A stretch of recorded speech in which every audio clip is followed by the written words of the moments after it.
eh, compartir con ustedes este tema que ya lo tienen ahí, que es sexualidad humana. En nuestra facultad, hasta el día de hoy, no tenemos direccionado este tema, que en realidad, en una opinión muy personal, considero que la cátedra de ginecobstetricia hace muy bien en incluir dentro de las conferencias esta temática que para nosotros, muy particularmente para mí, constituye un tema de bastante interés dentro de la formación de ustedes, los estudiantes de medicina. En el tiempo se van a dar cuenta de la necesidad que todos los médicos tenemos para hacer un abordaje profesional de este tema. ¿Y saben por qué quiero comenzar haciendo un pequeño comentario? Para después abocarnos ya al material puntualmente, porque van a ser orientados ustedes en esto, para que puedan estar motivados, ¿no?, a buscar más información, porque de eso se trata esto, ¿no? No es un curso, sino que es una conferencia breve, instructiva. Yo mantengo hasta este momento ciertas preocupaciones sobre la temática, porque he visto, al margen de especialistas que tratan sobre el tema, y fundamentalmente en medios de comunicación masiva, sin tener a veces, no siempre, ¿no?, por favor, sin tener a veces necesariamente bien claras las ideas. Y sobre todo, algunas veces en la televisión, por ejemplo, yo he visto hasta faltándole el respeto a los televidentes por la forma en que se dirigen a ellos. Se supone que hay N cantidad de personas viendo el programa, y me refiero a eso, ¿no? Es una falta de respeto y consideración a quienes necesitan aprender. La gente común y corriente quiere aprender sobre este tema. Todos creen saber sobre el tema, pero no es cierto que saben lo que realmente necesitan. Entonces, la preocupación importante para mí es que el temita que motiva nuestra reunión es muy manoseado, a veces inadecuadamente. Muchas profesiones convergen para tratar el tema, pero yo siempre me he preocupado por preguntarme quién es el profesional que debería liderar el manejo de esto. Y la respuesta es muy obvia: nosotros, los médicos. No malinterpreten, por favor, lo que estoy comentando, porque no se trata de discriminar las otras profesiones que también hacen abordajes naturales sobre esto. No se trata de eso, sino que nuestra preocupación deviene en que la sexualidad impone muchas veces en los pacientes, porque ya se transforman en pacientes los que sufren este problema, en un verdadero trauma al no poder arreglar el tema. Yo aprecio considerablemente el trabajo, por ejemplo, de los psicólogos y de nuestros colegas médicos, los psiquiatras, en la parte, digamos, de ayuda en lo que corresponde básicamente a la psicoterapeuta. Esta parte puede ser muy importante para que cada individuo, un paciente, pueda adquirir paz y tranquilidad, que deje de estar ansioso por el problema que tiene. Pero el problema de fondo, el problema real, es un problema médico. ¿Qué pasa, por ejemplo, cuando un paciente se acerca a una consulta y viene indicando que él sufre, por ejemplo, en su relación de pareja porque no puede completar una relación sexual que supuestamente debería llevarse a cabo bajo cánones que todo el mundo también conoce, muchas veces instintivamente o por la transmisión de la propia cultura, sin un aprendizaje formal como nosotros vamos a tener que hacerlo permanentemente. ¿Me entienden? Entonces, doctor, tengo un problema, es un paciente varón. O sea, tengo dificultades en mi erección, dice un paciente. ¿Correcto? Entonces, por ejemplo, un profesional X que puede tener muy buena voluntad, le hace psicoterapia, lo echa, le hace un psicoanálisis completo para ayudarlo, por supuesto, ese es el tema profesional. Pero el paciente queda exactamente igual. Porque el trasfondo del problema no es un tema netamente psicológico. El trasfondo del problema es médico. ¿Qué le va a decir, por ejemplo, un profesional que no sea médico a un paciente con una DM2 que está en la consulta en este momento quejándose del problema que acabo de comentar? A ver, ¿qué le va a decir? ¿Acaso le va a decir, vaya usted, bueno, mañana mismo se va a ir al laboratorio, quiero ver cómo está su glicemia, etcétera? No, no le va a decir eso. Dígame cuándo ha nacido, cómo está la relación con su papá, que eso ayuda un montón. Porque el entorno del tema tiene componentes de tipo sociales, culturales, medioambientales, todo tiene.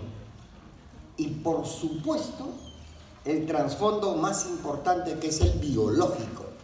Pero el tema biológico no puede tener abordaje por todos los profesionales que por supuesto quisieran ayudar a esta persona. No, no, es el médico. Estas palabras preliminares, estimados amigos, espero que lo capten en el adecuado consenso para que ustedes como médicos ahorita ya puedan, digamos, interesarse en este tema. Muchos pacientes sufren el problema y el sufrimiento es grave, muy grave para algunos. No sé si es bueno decir que quien sufre más es el hombre o la mujer con esto. Un hombre, por ejemplo, con su tema de impotencia, y una mujer totalmente anhedónica, que existe un montón, o sea que sentimiento cero frente a una culminación de una relación emocional. Dense cuenta, por favor, que el tema involucra, como van a ver rapidito lo vamos a hacer, correcto, porque tenemos un tiempo bastante limitado, pues, pero se van a dar cuenta de la connotación del tema. Entonces, como ustedes han venido a completar y a continuar con una fase de aprendizaje, entonces yo les voy a presentar el material que lo van a tener ya con la delegada, lo tienen para que se repartan, lo lleven, lo vean varias veces, lo analicen en la forma en que rapidito lo vamos a ver nosotros, ¿correcto? Eso es lo que vamos a hacer.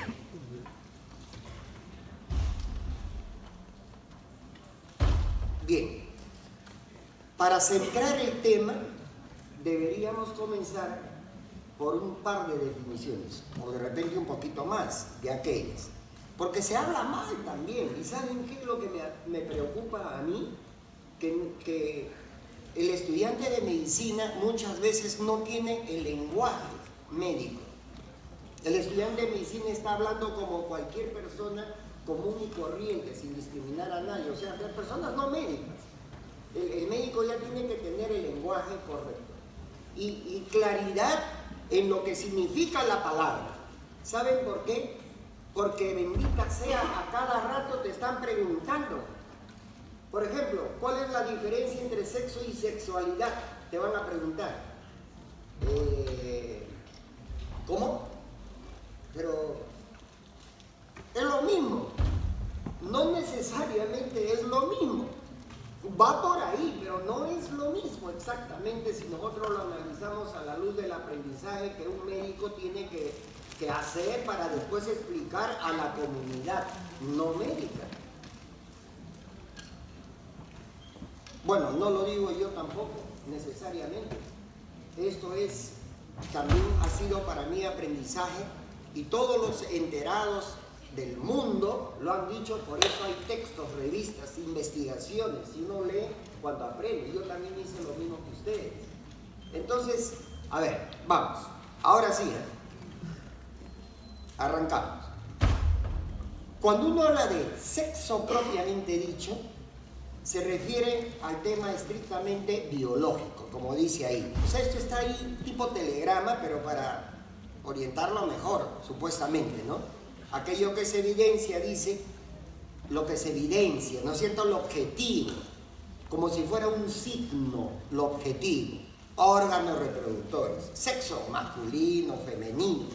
En cambio, cuando uno habla de sexualidad, más específicamente la sexualidad humana, implica que aquí, de por medio, en el entorno, existen vivencias, existe, como dice, aprendizaje. Y tanto me he encontrado, tanto he buscado, hasta que un día encontré esto en una conferencia magistral a la cual asistí en el colegio médico hace muchos años, me acuerdo, de un profesor que dio una definición, para mí, una de las mejores de sexualidad humana y que la quiero compartir esta mañana con ustedes. Dice, la sexualidad vendría a ser el conjunto de manifestaciones por medio de las cuales las personas se expresan como hombres y como mujeres. Interesante. Sigue. Es también, miren ustedes todo lo que hay, un complejo biopsicosocial. Por favor, jamás olvidemos que nosotros somos un ente biopsicosocial. Y si quieren, biopsicosexual, a propósito de nuestro tema. No se puede desligar nada de esto.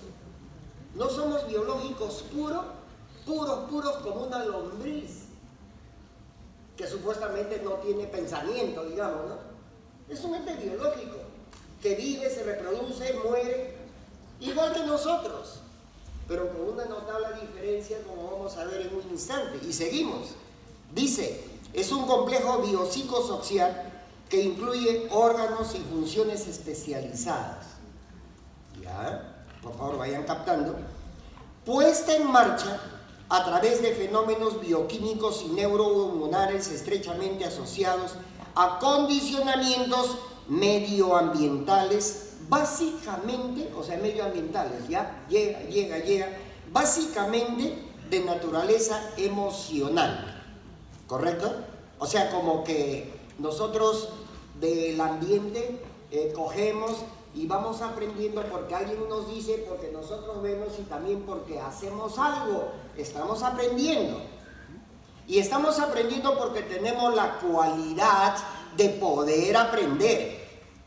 Más que cualquier otro individuo o otro ente biológico puro de nuestra propia escala, en donde nosotros estamos en la cúspide. Y finalmente decimos que se plasma en relación directa con el desarrollo del individuo, la cultura y el sentido último que se da a la existencia. Vaya definición. De verdad les digo, ¿qué hago yo acá? Yo no soy ginecobstetra, para comenzar. No, yo no soy ginecobstetra. Pero esta temática lo he tenido toda mi vida como médico por un solo y simple hecho. La curiosidad. ¿Saben de qué? De todo esto. La curiosidad de cómo y por qué tenemos nosotros los seres humanos una conducta sexual. O sea, ¿cómo nos adaptamos? Nuestra conducta a eso, bueno. De curioso, he comenzado hace muchísimos años a buscar, a rebuscar, a leer, a enterarme, etc. E inclusive hacer pequeñas investigaciones muy interesantes. Les recomiendo, si todavía pueden, léanse algo de Master y Johnson, uno de los pioneros, esa parejita de esposos pioneros en la investigación de la sexualidad humana. Qué fenómeno lo que hicieron y qué aportes importantes para todo el resto de curiosos como yo. Y como ustedes, muchos acá podrían ser. Bien, revisen esta definición, háganla suya y van ustedes a poder, digamos, aprender algo que después lo pueden transmitir. Pero paralelo a esto hay otras cosas más. Ya entramos al tema nuestro. Salud sexual. ¿Qué? ¿Hay salud sexual? A ver, descubrámoslo juntos, ¿no? A ver. Hablamos de salud sexual cuando integramos, dice, al ser sexual como un individuo que tiene soma cuerpo, como un individuo que tiene emociones, como un individuo que piensa y por lo tanto también tiene criterio intelectual, y como un individuo que se relaciona. Todo este compacto de cosas hace que nosotros de algún modo orientemos nuestra vida, en este rubro específicamente, adquirir también salud sexual. ¿Y saben por qué en la salud sexual como término de definición se involucra todo esto?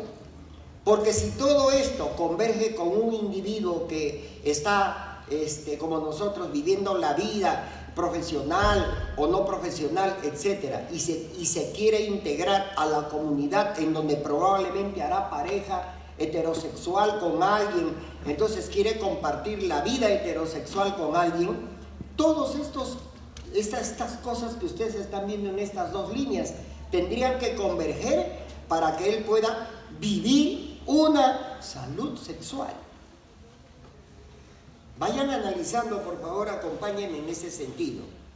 Busca medios que sean positivamente enriquecedores y que potencien algunas cosas, como por ejemplo, con todo esto se potencia la personalidad, se potencia la comunicación y se potencia también el amor. No hay que tener miedo de hablar del amor y de decir amor, es cierto.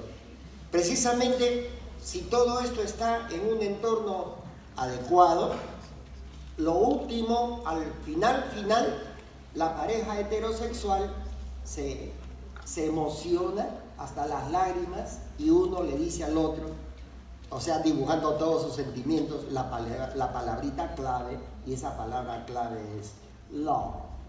¿No es cierto? Ya, ahí queda. Nada más. Seguimos con las definiciones. Miren, ya de a poco estamos entrando en nuestro campo, ¿eh? De a poquito, así, muy disimuladamente.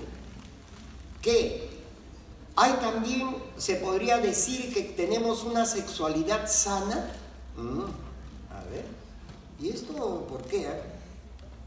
A ver, si analizamos tres elementos básicos de lo que podría ser un tema rutinario en relación a la sexualidad humana, ustedes piensen también ahora, es cierto entonces que nosotros podemos hablar en el ser humano de una sexualidad sana. A ver, analicemos juntos, ¿eh? Existen tres elementos básicos para concluir que un individuo o una pareja vive una sexualidad sana. Primer punto, tendrían que tener la aptitud para disfrutar de la actividad sexual y reproductora, regulándola. A mí no me llama la atención, sino me gusta la palabra, la última palabrita, regulándola. Regulándola. Y no ser como una pareja de perritos o una pareja de cerditos o un gallo con la gallina, que se encuentran, se ven. ¿Qué demonios sucede en el momento? Pero lo cierto es que en algún instante están copulando. Pero debe haber habido una atracción preliminar, debe haber habido hola y una respuesta, ¿qué tal? Para comenzar con algo, ¿no? Pero en este caso, escucha que estamos frente a dos animalitos que así también es en ellos, no. Hay otros temas con respecto de ellos. Si quieren, vayan pensando en las ferormonas. Y esto es real. ¿Han visto de curiosos, aunque sea? Por favor, el estudiante de medicina tiene que ser curioso. No solamente en la medicina, sino en todo para aprender. ¿Han visto alguna vez cómo el perro macho huele la vulva de la perrita antes de copular? Y cuando la perrita se está dejando que el perrito le huela la vulva, es que la perrita, digamos, está en celo. ¿Ah? ¿Y por qué está en celo? ¿Y qué cosa es lo que el perrito está oliendo que le es atractivo para pegarse ahí y después terminar copulando con la perrita? Son unos ácidos grasos en esencia. Ya pónganle el nombre de ferormonas, lo que quieran, porque a la distancia el perro ya está con ese olfato que huele a 2 kilómetros cualquier cosa. ¡Qué barbaridad! Diferente a nosotros. Increíble, ¿no? Pero cada bichito tiene sus cosas. Dos, para tener una sexualidad sana debería haber ausencia de factores psicológicos que inhiban la reacción sexual o que perturben una relación sexual natural normal. Ahora vayan preguntándose, ¿qué es una relación sexual normal? Pucha, sobre eso, ay. En otro momento, ¿no? Y finalmente, debería, para que la pareja disfrute de su trato físico, ausencia de trastornos orgánicos, ausencia de enfermedades o deficiencias que entorpecen la actividad sexual, la actividad sexual propiamente dicha y también la actividad reproductora. Porque la pareja ha planificado, algunos no planifican y de repente, ¡sa! Estoy embarazada. De repente, y ese comentario, porque no lo esperaban, no lo planificaron. De repente fuera prudente que enseñemos a la gente, sobre todo a los jóvenes, a que programen. Es bueno, porque de lo contrario, lo que no está programado podría involucrar a lo que ustedes ya en ginecobstetricia están estudiando o lo van a ver como pacientes de alto riesgo ginecobstétrico. Porque ¿qué pasa con una pequeña o con una niña, como he visto yo en la selva, niñitos de 12 años, no me crean, están en su derecho esta mañana, pero yo sí lo he visto, no me han contado, en una comunidad shiptiva, carita de muñeca, una niña de 10, 11, 12 años, con tremenda barrigota a punto ya de tener un hijo. ¿No me creen? Allá ustedes. Pero investiguen y pregunten a sus profesores ginecobstetras si es real eso de que las mujeres, por ejemplo, en la costa, en la sierra y en la selva de nuestro país, tienen una precocidad en el inicio sexual. ¿Lo saben los indios? ¿Lo saben los indígenas? Yo no sé si lo sabrán bien o lo sabrán mal, pero bendita sea, estoy escuchando, no me han contado, sino he estado parado ahí cuando un padre de familia vendía a su hija a otro padre de familia para que lo lleven a su casa y probablemente tengan hijos para que después los ayuden en los cultivos. ¿Es eso la sexualidad sana? Entonces, yo en esas circunstancias, en Yaninacocha, en Pucallpa, me acuerdo en una oportunidad, me preguntaba, pucha, ¿esto es así? ¿Y así es siempre? ¿Así ha sido con los indígenas? Entonces la pregunta es, ¿y por qué con nosotros no es así? Entonces yo pensé, y creo que no me equivoqué, que si tenemos un poquito más de aprendizaje, gracias a Dios que aquí estamos entre médicos, si tenemos un poco más de aprendizaje, podemos ayudar no solamente a quien nos entienda directamente con nuestro castellano, sino pujando como trabajo de parto, aunque sea, a esas comunidades que a la justa nos entienden el castellano porque ellos tienen un dialecto. Miren a dónde he llegado en un ratito. Esto es un drama. Oigan, esto es un drama. Imagínense una niña de 12 años, de 13, ya bueno, de 15, no importa. Pero ¿qué sabe de maternidad esa mujer? No, pero lo va a aprender ahorita en un librito, por favor. Y sin embargo, de repente, tiene una muñeca de carne y hueso. Y a partir de ese momento, ¿qué? Es bueno preguntarse, vayan preguntándose. Qué interesante. Oiga, ¿y cuántos sexos existen? Esa pregunta. ¿Cuántos sexos? Macho y hembra, como seas. O si no, hombre y mujer. Entonces aquí viene también un tema que yo los reto a ustedes esta mañana a tomar parte en esta suerte de pequeña ruta que muchos curiosos estamos tratando de hacer para darle más importancia a este tema. Por Dios, les digo así. Porque se toca el tema atisbadamente, por ejemplo, en algunas materias con muy buen criterio, como debería ser en ginecobstetricia. Cuando yo me formé en ginecobstetricia también me dieron formación sexual. Pero les van a dar formación sexual, por ejemplo, en el extraordinario curso de física médica. No es el tema. El lenguaje, de repente un micro comentario. Antropología, de repente sí. No se imaginan la riqueza cultural que hemos tenido en Perú con respecto a sexualidad humana. He revisado antropología sobre la sexualidad en el Perú. Y en el mundo, no les cuento. Hoy día no hay tiempo, pero qué barbaridad. Entonces yo digo, ha habido gente muy interesada en darle trascendencia a esto. Entonces, ¿qué estamos haciendo nosotros, los futuros médicos, ustedes, para esto?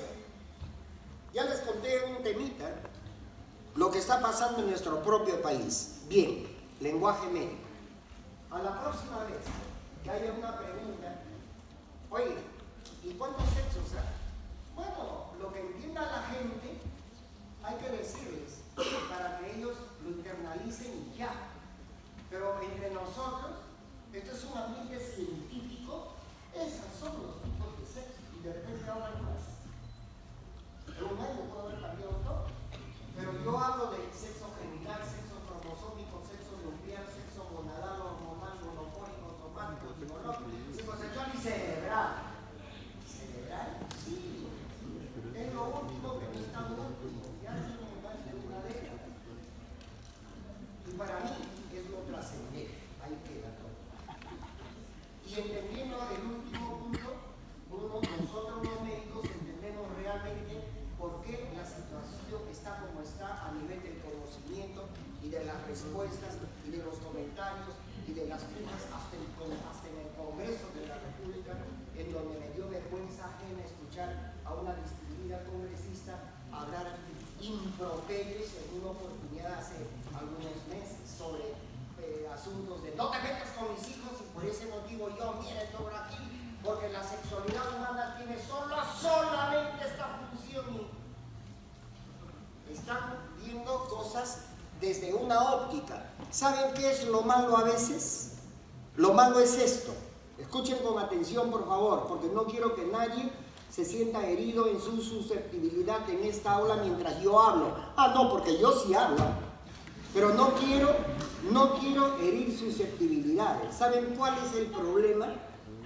El problema es que si yo tengo un pensamiento tradicionalista, pues tradicionalistamente trato el tema. Si yo tengo una idea en el otro extremo de muy avanzada, pues de esta manera trato. Mamá, ya vengo, tengo una reunión. Son las 2 de la mañana. Sí, pero mamá, la fiesta recién va a comenzar. Muy bien. Hijita, estás llevando tu preservativo por si acaso para que le entregues a tu enamorado. Ten cuidado.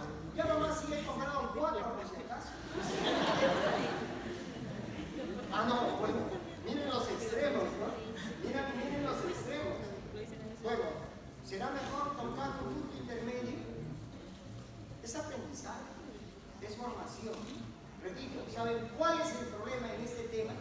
En que si yo tengo un concepto de esto, trato de que, miren, es así. Y ustedes, ahora, si esto va a un joven que está creciendo, a un niño de primaria, después a un joven de secundaria, y finalmente a alguien que ya creció con esas ideas, pues yo les puedo asegurar que ese individuo toda su vida va a hablar con el mismo esquema.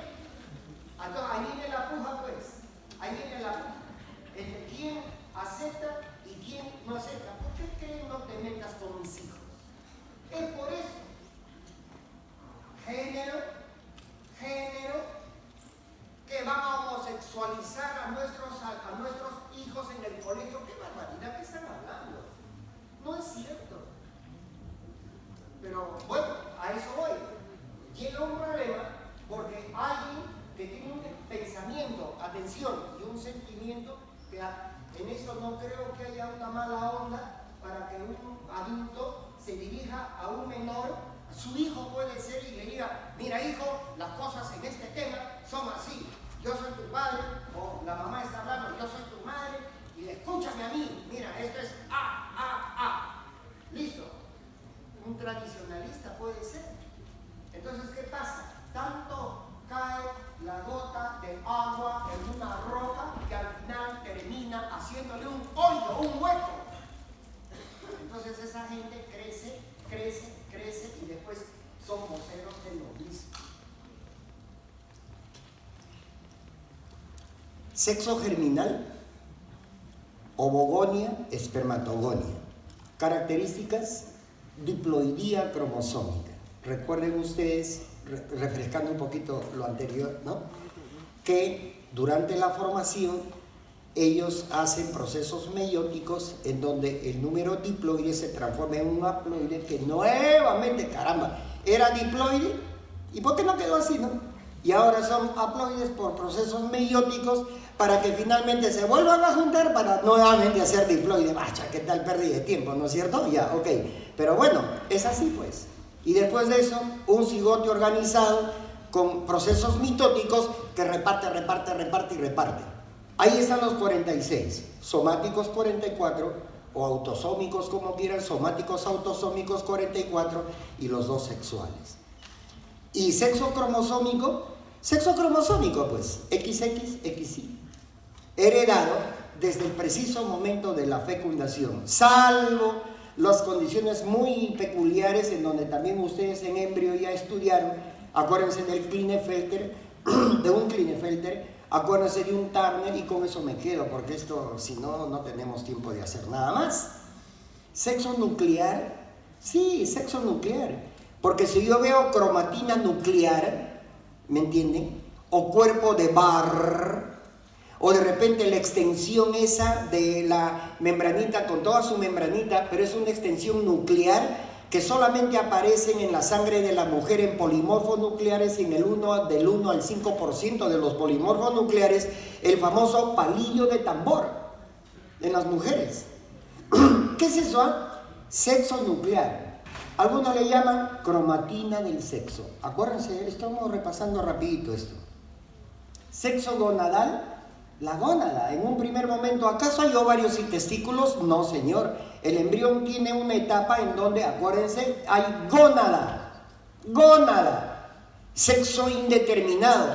Pucha, que no sabemos, ¿esto qué cosa es? ¿Es de hombre o de mujer? A ver, estamos frente a un embrioncito que no ha cumplido siquiera la quinta semana, Estamos ahí al frente y estamos viendo esta cosa, es una gónada. Oye, pero ¿dónde están las ovogonias? ¿Dónde la espermatogonia, etcétera? ¿Dónde el folículo primario? No hay nada de eso, pues. Hay una gónada que es indeterminado desde el punto de vista biológico sexual. Esa es la idea, gónada. Sexo hormonal, ya pues, los esteroides hormonales, en el hombre y en la mujer de manera separada y diferente, ¿no? O sea que estamos hablando de la testosterona, la dihidroepiandrosterona, los estrógenos, la progesterona y todo eso. Sexo hormonal.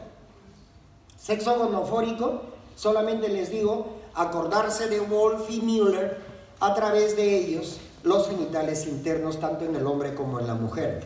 Müller, sin equivocarse, para los genitales de la mujer, Wolf para los genitales del varón. Somático, mírense entre ustedes y va a haber una notable diferencia, ¿no es cierto? Caja amplia, cadera estrecha, al revés totalmente en el otro sexo. Sexo psicológico, psicosexual, sexo, bueno, todo esto es producto de un aprendizaje, de las vivencias y de la formación que pueda tener un joven durante su etapa de maduración progresiva. Y finalmente el sexo cerebral. Para mí en particular, esto es el final. Y es el final, pero es lo primero. En realidad que tenemos que estar pendientes para poder trabajar en medicina con algunos problemillas que se van presentando poco a poco. A ver, piensen un ratito conmigo en ese término, escala zoológica.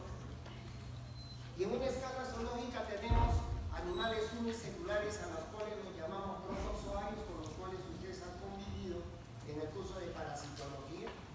Ahí está la Trypanosoma cruzi, la Leishmania brasiliensis y todos esos protozoarios parásitos que nos provocan enfermedades, ¿correcto? ¿Me entienden eso?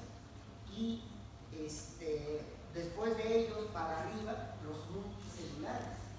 Desde las esponjas abajo, seguimos hasta los helmintos o gusanos, llegamos, ya seguimos avanzando, ya estamos en los peces, en las aves, y finalmente arriba, bien arriba, el Homo sapiens, como el ente biológico que máximo desarrollo ha adquirido dentro de la escala. Pero hay un tema, doctorcitos, por favor, yo quiero que no se olviden, miren, llévense esta mañana 3 o 4 ideas claras, pero nunca se olviden. Hay cosas que uno habla para toda la vida entre médicos cuando uno está aprendiendo. Es para toda la vida. ¿Quién corticaliza la corteza?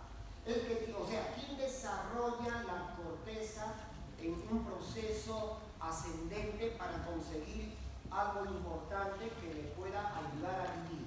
¿Saben quién lo hace? El Homo sapiens. ¿Por qué? Porque es el único que finalmente tiene lo que nosotros podríamos llamar esos milímetros de espesor identificados como corteza cerebral. Más abajo hay unas dudas respecto a si algunos animales de la zona esta de lo vertical, que es la escala zoológica, tendrían también una corteza desarrollada como el ser humano. ¿Saben qué? No lo tiene. Entonces, la corteza cerebral genera en algún momento la corticalización, dice, de la corteza, ¿no? Y eso ayuda mucho para que el individuo, el ser humano, sea quien es. Hay un proceso de corticalización, dice, de las funciones en el ser humano.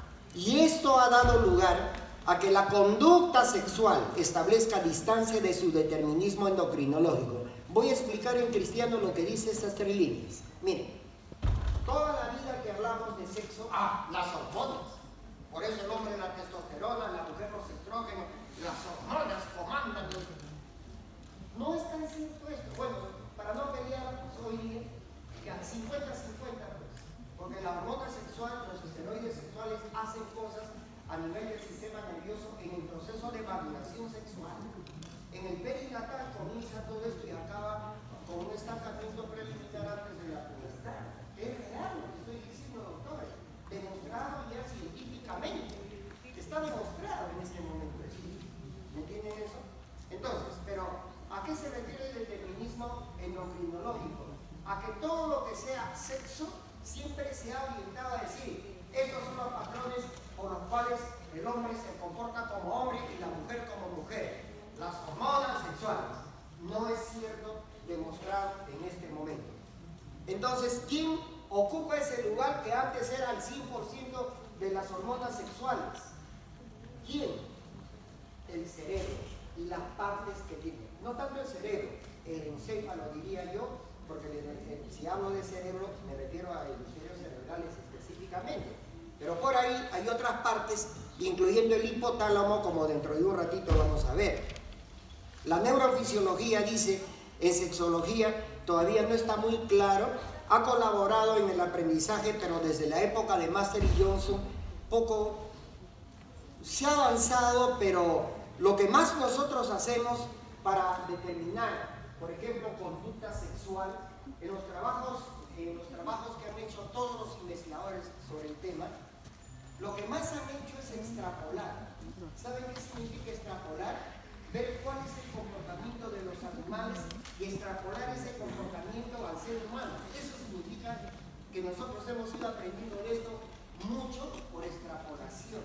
Y es verdad, en el laboratorio yo le meto un poquito de 1 miligramo de testosterona, por ejemplo, a un cobayo, a ver qué pasa con el macho con respecto a la hembra. Entonces yo digo, es por los hormonas, digo ahí. Y concluyo, si el varón es así, ya, por eso el varón también. O sea, eso se llama extrapolación, ¿correcto? Porque a nadie se le ocurra, pues, ¿sabes qué?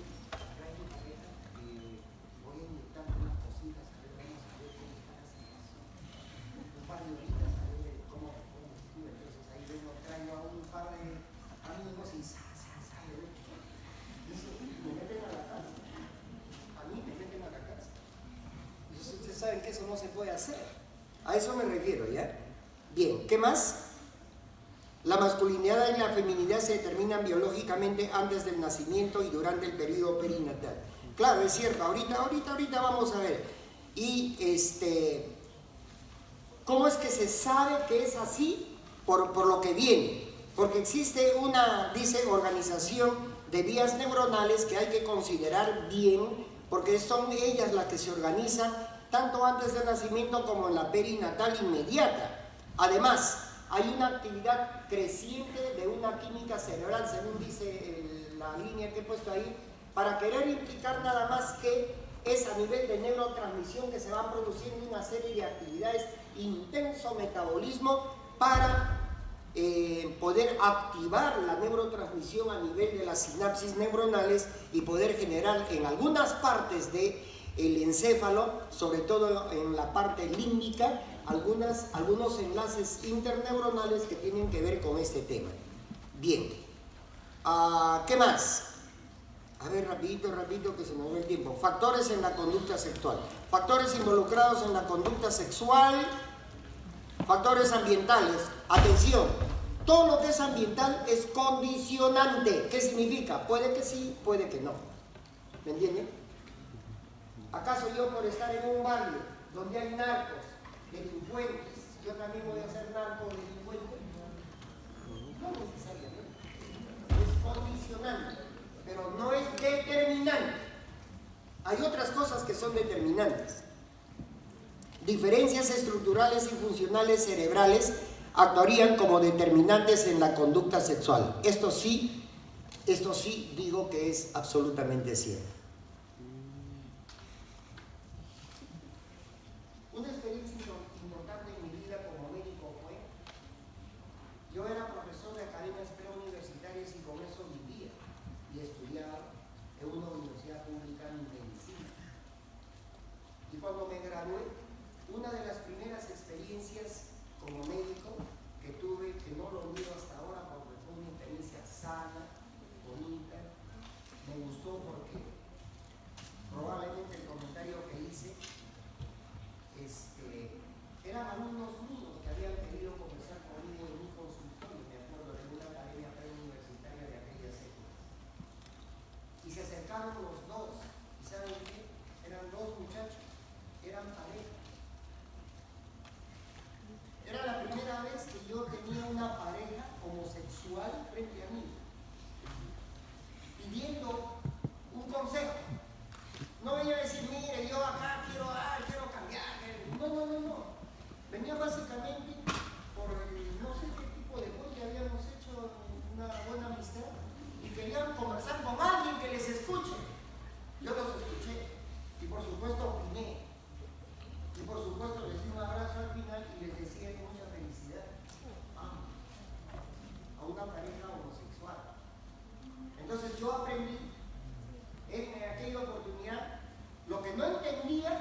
aprendían lo que no entendían todavía exactamente.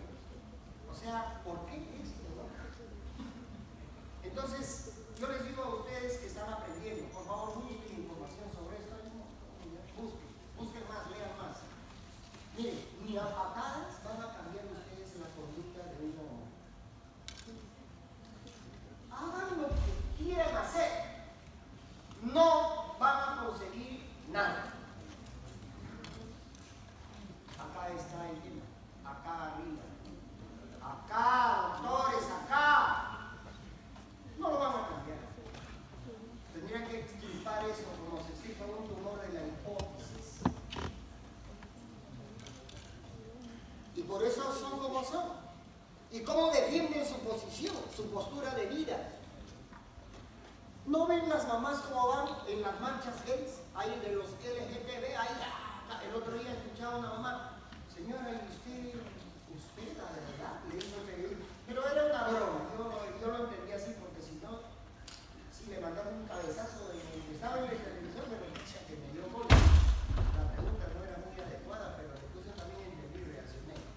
Le preguntaba a una mamá, estoy acompañando a mi hijito, ahí está mi hijito, y el muchacho, ¿es su hijo? Le dijo el bebé, sí, yo estoy acá con él, y la señora con su banderita verde, creo. Oiga, los tiempos se han cambiado, ya, hace rato. Lo que pasa es que muchos, inclusive de nosotros, aquí ya ha surgido en esta facultad, y no es de hace 10 años, ahorita han pasado cosas sobre esto. Parece que alguien valiente se atrevió a hacer un comentario en su clase que no es esta, y espero que aquí no pase nada, ya tendría que comenzar. Se respeta la opinión y los sentimientos de cada uno. Yo no sé si acá habrá un cristiano, acá habrá un católico, acá habrá un budista, un musulmán, todas las religiones, y cada uno tiene un criterio. Y ojo, yo quiero insistir en esto, y es real. A ver, ¿cuál es mi óptica sobre el tema? Informarse. ¿Saben qué? Decidan ustedes. ¿Y por qué les digo decidan ustedes? Porque ustedes no son locos. El loco, esquizofrénico, pierde contacto con la realidad. Arrojo, hay un límite. Si yo estoy de este límite para acá, estoy medio loquito. Dice, oh, estoy medio loquito. No estoy esquizofrénico todavía. Ya. Ahorita estoy acá en el lado de la neurosis, tengo mis crisis, ¿no? Estoy medio neurótico. Ya de aquí para allá, ya perdiste, pues. Y ustedes, no sé, creo que ya hicieron el tema, o lo van a hacer, o lo están haciendo en este momento sus hijas. Vean cuál es el comportamiento del esquizofrénico. Y compárenlo con un neurótico. El neurótico está conectado. El neurótico piensa rápido, si está hiperkinético, ansioso, más lento que ya pues cuando está en una depre, sobre todo una depre mayor. Pero está conectado, piensa. Ustedes no están locos, ustedes tienen que decidir. Pero es una decisión bien, ¿saben por qué? Somos médicos. Y si somos médicos, aquí viene el problema. El médico, como el buen periodista, no pueden hacer parte de él. Se ve horrible cuando un periodista en la televisión, por ejemplo, no, pero usted dijo que por acá, y uno se da cuenta al toque que está defendiendo una postura política. Eso no es así, pues, no es un buen periodista. El buen periodista analiza, da la posibilidad, conversa con todos por igual. Nosotros debemos ser como los periodistas en este tema. Vamos a tener que escuchar a todos y a todos darles una palabra, un consejo. Esa es la idea. Porque de lo contrario, pucha, que ¿para qué estamos acá en esta honorable facultad de medicina? Investigaciones que se han hecho asumen actualmente que la diferenciación cerebral se instala definitivamente en el periodo perinatal temprano, no les decía, considerando una programación genética que incluye reacciones sinápticas, neuronales, metabolismo de neurotransmisión, productos hormonales esteroideos y receptores de hormonas esteroideas también, y A, B, C y D localizadas en determinadas partes, sobre todo en el sistema límbico. Doctor, tengo 10 minutos, 5 minutos, ¿puedo? Son 9:20, ¿puedo 9:30? Ya, 10 minutos para terminar más o menos bien. Gracias, doctor. Tengo el permiso de ustedes también, ¿no? Ya, gracias. A ver, miren, y he puesto bastante material, lean y después vayan a buscar más información con respecto a sexo cerebral. A ver, vamos a leer rapidito. La acción esteroidea dice, a ver, ¿cuál es la acción esteroidea con respecto al sexo cerebral? Vamos a hablar de conclusiones. Los esteroides organizan circuitos neuronales en periodos específicos, o sea, al final del embarazo, en el postnatal temprano. Pero una condición importante para que todo esto vaya ok es que el sexo genético XX o XY esté determinado para que la conducta sexual futura sea lo esperado y lo correcto. La pregunta es, ¿qué es lo esperado y qué es lo correcto? Uy, ahí comienzan los problemas. Correcto porque lo que para ti es correcto, para otros es totalmente incorrecto. Y este temita muy interesante en 4 líneas. Dice diferenciación sexual cerebral. O sea que el cerebro hace una diferenciación sexual. O sea, en otras palabras, el cerebro aprende que así tiene que ser la conducta de este individuo desde el punto de vista sexual. ¿Eso es esto? Dice, es un proceso crítico y delicado. Promueve finalmente la conducta sexual. Cualquier noxa que altere la interacción de hormonas esteroideas con sus respectivos receptores en el sistema nervioso central, alterarían a su vez la secuencia natural de este evento. Ahí está el famoso sistema límbico. En experimentos de estimulación y ablación se ha determinado que el sistema límbico se relaciona con olfacción, conducta alimentaria, ustedes saben eso, ritmo biológico, etcétera, etcétera, etcétera. Pero también el sistema límbico tiene mucho que ver con la actividad de tipo, la conducta sexual. ¿Cuáles son las raíces biológicas de la sexualidad humana? Hay raíces endocrinológicas. Dice, a medida que la corteza cerebral desarrolla más rápidamente, el control hormonal de la sexualidad pierde terreno, hasta que en el Homo sapiens, que somos nosotros, la independencia entre el comportamiento sexual y el entorno endocrinológico llega a ser casi completa. A ver, mientras se da, esto significa lo siguiente, mientras se da el proceso de corticalización en la corteza cerebral de un ser humano, va madurando la corteza más. Eso es lo que dice. El entorno endocrinológico va desapareciendo como factor importante para seguir pensando en que es por la hormona que no, es por el cerebro. Es por el cerebro el comportamiento, pero la hormona es importante porque la hormona coadyuva también a esa estructuración dentro de la corteza cerebral del determinismo que ya no existe. Bien, a medida que la corteza cerebral desarrolla más rápidamente el control hormonal de la sexualidad, de la sexualidad pierde terreno hasta que en el Homo sapiens, decíamos, la independencia entre el comportamiento sexual y el entorno endocrinológico llega a ser casi como, o sea que va para acá y va para allá. En relación a hormonas y comportamiento, según el investigador Beach, los efectos de las hormonas sexuales son de 2 clases. Esto rápido. Efectos desarrollantes, que son irreversibles, como pasa en la pubertad y de esa manera el individuo queda tal cual está, hombre o mujer, y efectos concurrentes que son reversibles, como quiera, que tienen que ver con la atracción sexual, la maternidad. No se duda que mucho del afecto de una madre, por ejemplo, es influencia también de tipo hormonal, además de ser cerebral definitivamente. Funciones de las hormonas sexuales en relación al comportamiento sexual. En el caso de los andrógenos, en los machos, excitación frente a la hembra, conducta de acercamiento. En las hembras, excitación frente al macho. Miren, ¿qué? A ver, un momentito. Hormonas sexuales en la mujer que también funcionan en ella, como que ella está siendo atraída por El hombre está bien, pero la mujer también, la hormona colabora con ella para la atracción, sí, sí. La hormona sexual masculina actúa en la mujer en función de esto. ¿Será por eso que una mujer climatérica de 55, 60 años de repente, que ya le ha salido hasta bigotitos, ella sigue así? Hola, hoy es sábado, he comprado un vinito para la noche. De repente la señora, ¿no? Ya tiene 60 años, pero la señora está, ya, es por las hormonas, es por las hormonas. Algunas señoras masculinizan bien muchas cosas, pero esto de la feminidad parece que se activa con la hormonogénesis en ellas. Oiga, es una cosa de locos, ¿sabes? Pero bueno, es. Conclusiones. Aproximadamente a las 8 semanas del desarrollo prenatal aparecen células de Leydig fetales. Al ser estimuladas por la HCG, o sea, la gonadotrofina coriónica, secretan andrógenos cuya función es la siguiente.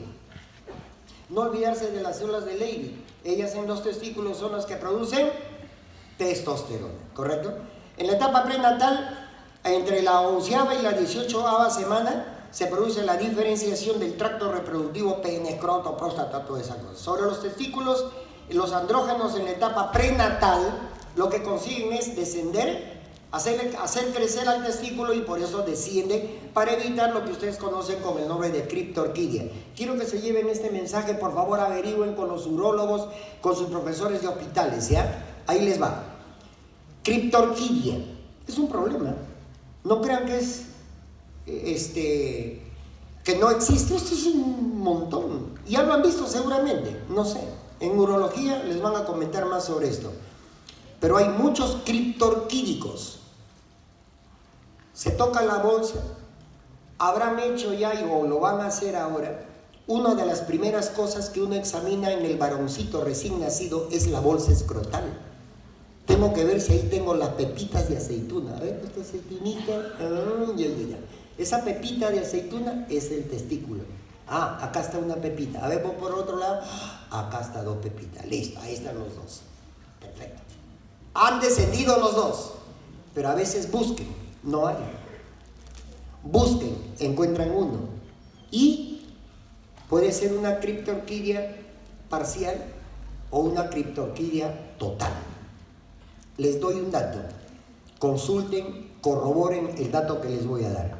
Solo tienen ustedes, como médicos, hasta el 4º año de vida de ese niño para ayudarlo al descenso testicular.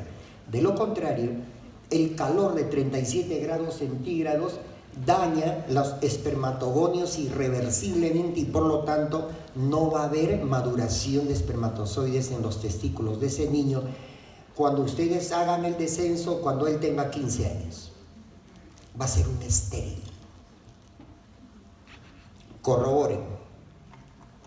En la etapa postnatal, sobre el sistema nervioso, dice entre la 2º y 5º mes, la testosterona masculiniza el cerebro, luego hay una latencia hasta la pubertad, etc. Y en la pubertad activan los circuitos neuronales, despiertan la conducta sexual diferenciada y aparecen sexuales secundarios.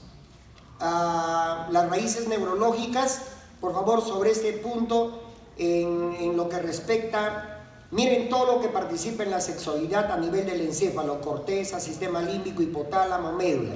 En lo que respecta a la corteza cerebral, el neocórtex, sobre todo la parte prefrontal, es la que existe o la que establece un puente de unión entre las emociones sexuales y las actividades altruistas. Ahí. A ver, esta palabra erotismo, un comentario chiquito. ¿Quién en la escala zoológica erotiza la sexualidad? El único que hace eso es el ser humano. El único. No podemos hablar de erotismo en el gusano, en la medusa, en las aves, en los primates, no lo sé. Busquen información. Pero ¿quién erotiza su condición sexuada? Solo el ser humano. ¿Y por qué? ¿Saben por qué? Por la corteza cerebral desarrollada. Busquen información y averigüen si el chimpancé o los que están debajo de ellos tienen una corteza cerebral desarrollada. Si es así, borro lo que dije. Y para ir terminando, miren, la corticalización. Este proceso ha permitido que la conducta sexual se distancie mucho de su determinismo endocrinológico. Sistema límbico es el cerebro, bueno, esto ya no interesa, lo van a leer ustedes después. Ya, acá hay un dato, un detalle muy interesante y se acaba. Con esto se acaba todo, ¿ya? Miren, el hipotálamo es una de las partes más estudiadas. Dice, 2.5 veces más grande en el varón y contiene 2.2 veces más células en varones que en la mujer. ¿Qué significa esto? Que de repente, por ejemplo, a ver, vamos a decir esto, acaba de nacer un XY, pero con cerebro de una XX. ¿Por qué? Una noxa, yo no sé, pero ha nacido así. O al revés, acaba de nacer una XX, pero con cerebro de XY, con un mayor volumen, mayor cantidad de células que van a generar el proceso de corticalización, probablemente estimulándolo desde abajo para arriba. Yo no sé cómo se hace, no sé. Pero esto han sido estudios anatomopatológicos realizados por anatomopatólogos importantes en el mundo y se logró determinar, atención doctores, que definitivamente existe un cerebro de hombre y un cerebro de mujer. Que en alguna oportunidad el cerebro de hombre esté metido en un XX o el cerebro de mujer esté metido en un XY, no sé. Y por eso yo les decía hace un rato, ¿podemos hacer algo? No pueden hacer nada. Yo he tenido ya experiencias posteriores a lo que les conté hace un rato con esos dos chicos que fueron mis alumnos. He seguido teniendo experiencias con estos jóvenes. Toda la vida ha sido lo mismo. Jamás conseguí con el floro que yo a veces practico. Nada, no sirve el floro. No te hacen caso. Porque ya está, miren, plenamente establecido.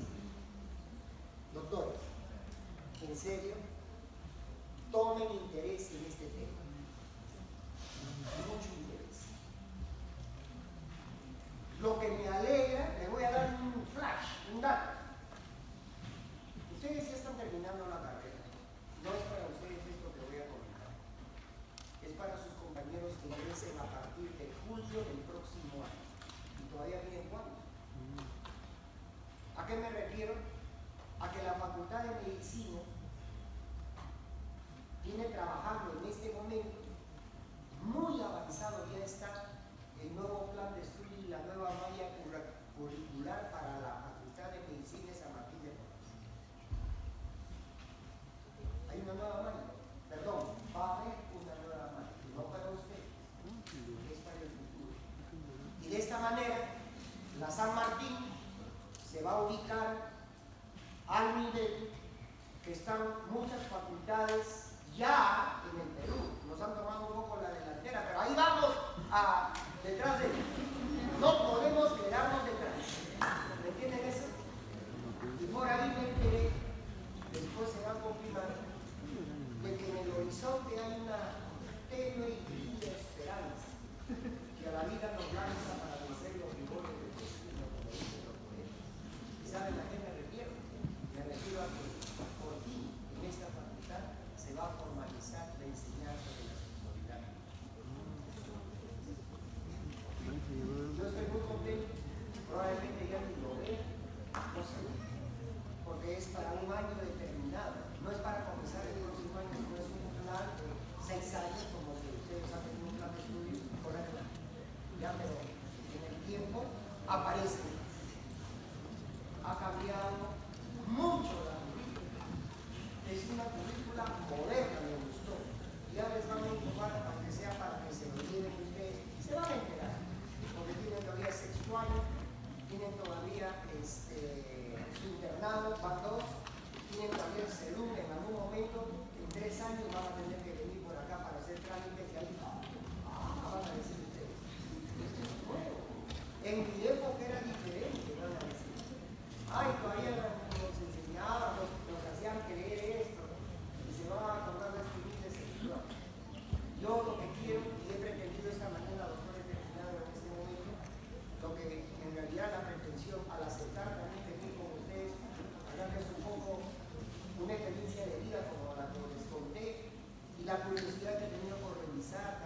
Si algo les gusta ya en el tema médico, que es así de amplio, de una vez comience, para que sea lo máximo, para que puedan, además de ejercer la profesión médica en el área que les gusta, además de eso, para que investiguen sobre los puntos que les tocan en forma crítica. Pero esto, nunca se olviden, yo sigo insistiendo, y aunque me corre el riesgo de que alguien vaya a pensar mal, bueno, lo siento, todos nos equivocamos, yo también. En serio, todos. Pero yo pienso que el profesional que debe hacer el abordaje, el mejor abordaje sobre esta problemática, somos nosotros. Póngase a pensar por qué estoy hablando de esta manera. Somos nosotros. Porque el tema de sexualidad no va solamente con que ahora no puedo actuar bien frente a mi pareja porque estoy con la DEP. No es solamente la DEP, aunque biológicamente esté bien. Eso es correcto para un profesional que puede hasta con un comentario, hasta un amigo lo ayudaría. Pero ¿qué demonio va a hacer el amigo o algún otro profesional si están, como puse el ejemplo para que se acuerden nada más, están ustedes frente a un DM, a un DM2, solo ese ejemplo quiero poner para que se acuerden, que viene, es un varón que viene preocupado porque no puede cumplir sexualmente con su esposa, digamos. ¿Quién lo va a ayudar? El médico. Podría hacer algo para ver si se le puede ayudar. Todavía, miren, podría hacer algo.